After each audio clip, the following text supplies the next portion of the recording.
Hello student, आज हम लोग शुरू करने जा रहे हैं reproduction in lower and higher animals. ठीक है। अब इस चैप्टर में कोविड-19 की वजह से असेक्सुअल रिप्रोडक्शन स्किप हो गया है और खाली तुमको बोर्ड एग्जाम के लिए सेक्सुअल रिप्रोडक्शन, जिसका एग्जाम्पल है ह्यूमन रिप्रोडक्शन, उसी के बारे में ही तुम्हें फोकस करना है और उसी के बारे में ही क्वेश्चंस पूछे जाएंगे। फिर भी हम लोग असेक्सुअल रिप्रोडक्शन पढ़ेंगे। ठीक है। अब जब हम लोग असेक्सुअल रिप्रोडक्शन की बात करते हैं, सबसे पहले we come to know what is reproduction. Reproduction is one of the character of life process. Reproduction के वजह से हमें पता चलता है कि कोई भी एनिमल अलाइव कैसा है। तो if it produce or you can say it is a biological process where a new life forms from pre existing similar life.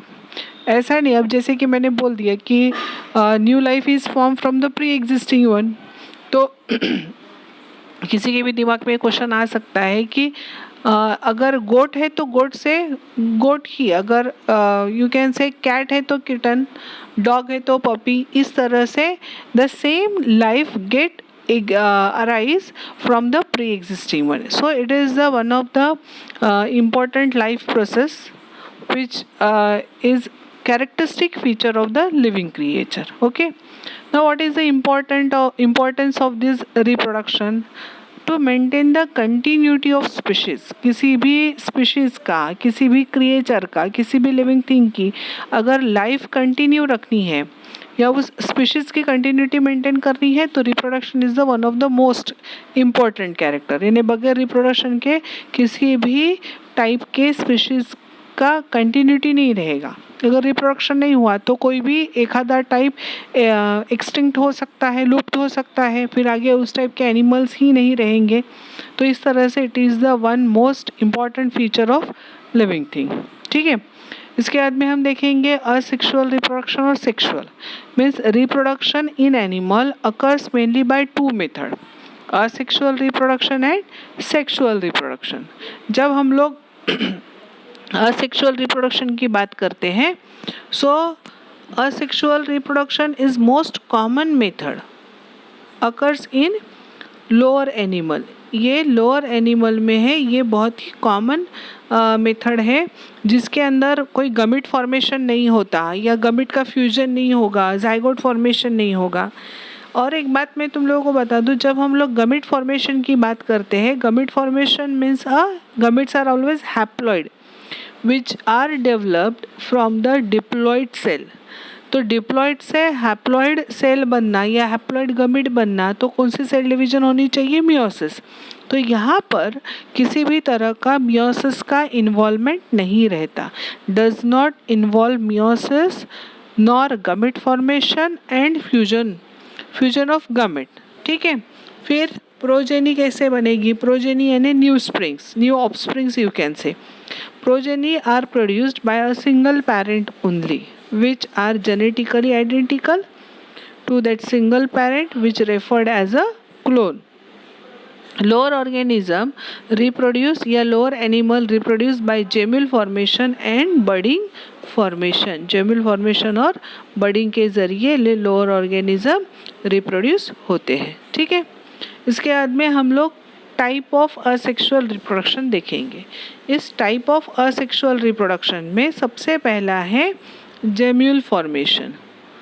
Gemmule formation अगर हमें एक्सप्लेन करना है तो the good example for gemmule formation is phylum Porifera.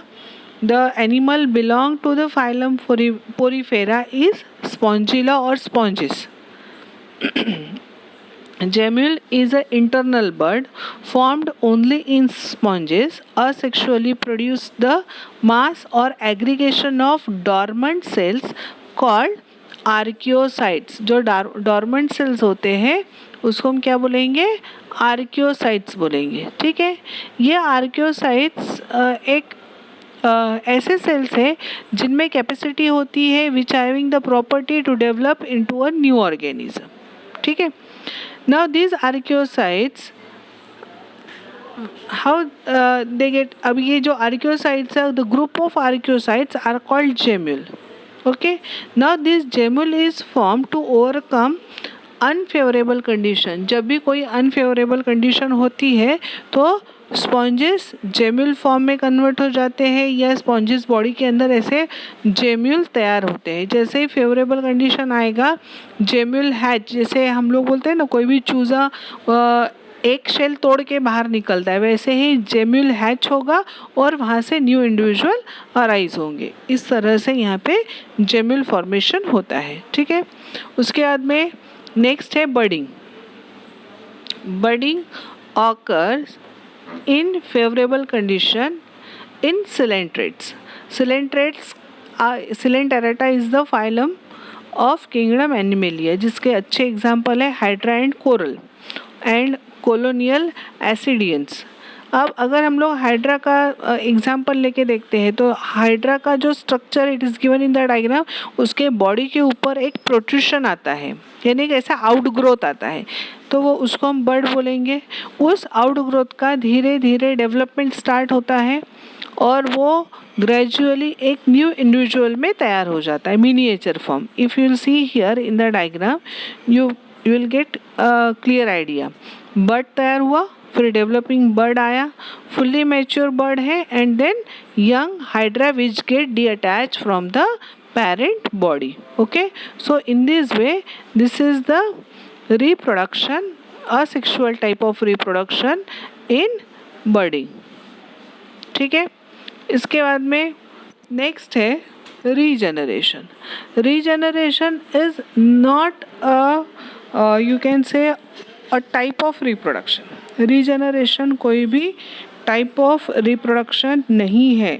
It is the property of repair करना या regrow करना या जो भी पार्ट लॉस्ट हो गया है उसको फिर से रीडेवलप करना, ये रिप्रोडक्शन से अलग है. जैसे कि तुम लोगों को बहुत अच्छा एक कॉमन एग्जांपल मैं बताती हूँ, छिपकली. तुम लोगों ने कई बार देखा होगा कि पूंछ कटी हुई छिपकली रहती है, वो लॉस्ट हो गई तो थोड़े दिनों के बाद उसी छिपकली में नई पूंछ आती हुई हमें दिखाई देती है. ठीक है, तो इस तरह से ये एक प्रॉपर्टी है, ये रिप्रोडक्शन नहीं है, रिप्रोडक्शन से अलग है. अब उसी तरह से यहाँ पे प्लानेरिया का एग्जांपल दिया है. प्लानेरिया को अगर हमने काटा 2-4 हिस्सों में तो इट सेल्स रीजनरेट लॉस्ट, जो पार्ट लॉस्ट होता है उसका वो रीजनरेशन कर सकता है. Even Hydra is also regenerate its lost part. ठीक है, तो इस तरह से it is the you can say property to get the lost part. Anterior and exert pull on posterior end result in construction in middle part and splitting into 2 pieces. Each piece grows into new planaria. ये planaria में किस तरह से asexual reproduction होता है by fragmentation. तो ये fragmentation वाला फंडा अलग है, जहाँ पे यहाँ पे डायग्राम में दिखाया यू कैन सी. अभी जैसे ये वाला है, यहाँ पे कट किया, 2 पार्ट में डेवलप हो गए, तो जिसका पोस्टेरियर एंड रहेगा ऊपर वाले का और नीचे वाले का एंटेरियर एंड रहेगा, तो धीरे धीरे करके 2 प्लानेरिया में डेवलप हो गया. तो it is a type of reproduction by the fragmentation. It is a asexual reproduction. तो इस तरह से रीजनरेशन एक अलग पार्ट है. प्लानेरिया जो दिखा रहा है that is a type of asexual reproduction by fragmentation. अगर हम लोग यही चीज़ प्लांट में देखेंगे तो spirogyra having the same property, reproduction by fragmentation. Spirogyra which is the ribbon like structure, उसको हम अलग अलग पीसेस में कट करेंगे तो हमें उसके और दूसरे इंडिविजुअल स्पायरोगैरास मिलेंगे. तो इस तरह से this is all about the you can say asexual reproduction. क्या क्या पढ़ा हमने असेक्सुअल रिप्रोडक्शन में? जेम्यूल फॉर्मेशन, बडिंग पढ़ा है. उसके बाद में regeneration is the property to get the lost part of their body and Planaria shows the fragmentation type of asexual reproduction. ठीक है, इस तरह से ये हो गया तुम्हारा पूरा असेक्सुअल रिप्रोडक्शन. इसके बाद में हम देखेंगे sexual reproduction in animals. Now, if you will go for the sexual reproduction means sex organs are involved. सबसे पहला कंसेप्ट. दूसरा कंसेप्ट ये है कि यहाँ पे जो भी इंडिविजुअल्स, न्यू इंडिविजुअल या न्यू ऑफस्प्रिंग जो तैयार हो रहे हैं, that is by the formation of gamete and fusion of gamete. ठीक है, जहाँ पे फॉर्मेशन ऑफ गमेट होता है और फ्यूजन ऑफ गमेट होता है उसे हम बोलते हैं एम्फीमिक्सिस। जहाँ पे गमेट जो फॉर्मेशन होता है दैट इन्वॉल्व्स मियोसिस। यहाँ पे गमेट फॉर्मेशन के लिए क्या ज़रूरी है? मियोसिस का होना। हमने जब असेक्सुअल रिप्रोडक्शन बताया था तब मैंने बताया था कि there meiosis does not occurs. Okay, तो sexual reproduction animal shows two phases, एक तो जुवेनाइल फेज और दूसरा होता है रिप्रोडक्टिव मैच्योरिटी फेज। अब ये जुवेनाइल फेज क्या है? जहाँ पर कोई भी ऑफस्प्रिंग का फिजिकल ग्रोथ स्टार्ट होता है from birth and the animal are not sexually mature in this phase.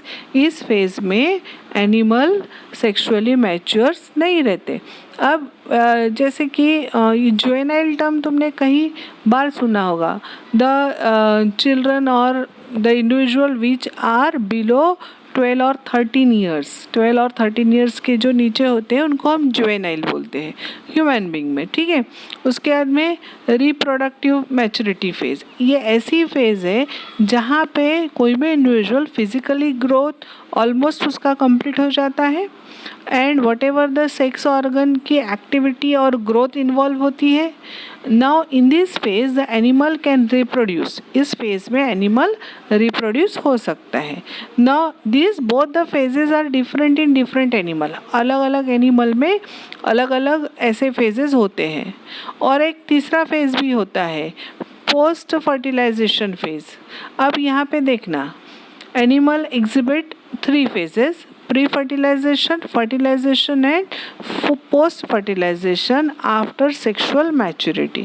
तो इस तरीके से ये 3 जो स्टेजेस हर एक हायर एनिमल में तुम लोग देखोगे। ठीक है, अभी हम आगे बढ़ते हैं ह्यूमन रिप्रोडक्शन के लिए। Now in case of human reproduction it shows sexual reproduction सबसे पहली बात है। Now here whatever the human beings are unisexual. Unisexual means male and females are different. तुम लोगों ने एक टर्म पढ़ा होगा, यूनिसेक्सुअल, बायसेक्सुअल, हर्मेफ्रोडाइट, है ना। जैसे कि हिबिस्कस का जो फ्लावर है, अगर हम फ्लावर की बात करेंगे, this are the bisexual flowers. Male और फीमेल रिप्रोडक्टिव पार्ट एक सेम इंडिविजुअल में जब होते हैं उसको हम बायसेक्सुअल बोलते हैं। फ्लावर के बारे में यानी प्लांट में अगर जाएंगे तो, और इसी टर्म को अगर हमें एनिमल में पढ़ना है तो उसे हम बोलते हैं हर्मेफ्रोडाइट। अब जब लोग हर्मेफ्रोडाइट की बात करते हैं तो एक क्वेश्चन अराइज होता है कि ऐसा कौन सा ऑर्गेनिज्म होगा या ऐसा कौन सा एनिमल होगा जो दोनों सेक्स ऑर्गन बियर करता होगा। तो earthworm is a good example. Earthworm is a hermaphrodite animal which having female reproductive system as well as male reproductive system in a single individual। ठीक है, but human beings are unisexual, male and females are different body। Okay, now here sequential steps in human reproduction are gametogenesis, insemination, internal fertilization, zygote formation, embryogenesis, gestation and parturition। तो इस तरह से ये 4-5 जो भी steps हैं, कितने हैं? Gametogenesis, insemination, internal fertilisation, zygote formation, embryogenesis, gestation and parturition। So these all phases are involved in what? In human reproduction। ठीक है, नाउ सबसे पहले हम लोग फोकस करेंगे मेल रिप्रोडक्टिव सिस्टम की तरफ। That will see in next lecture। Okay।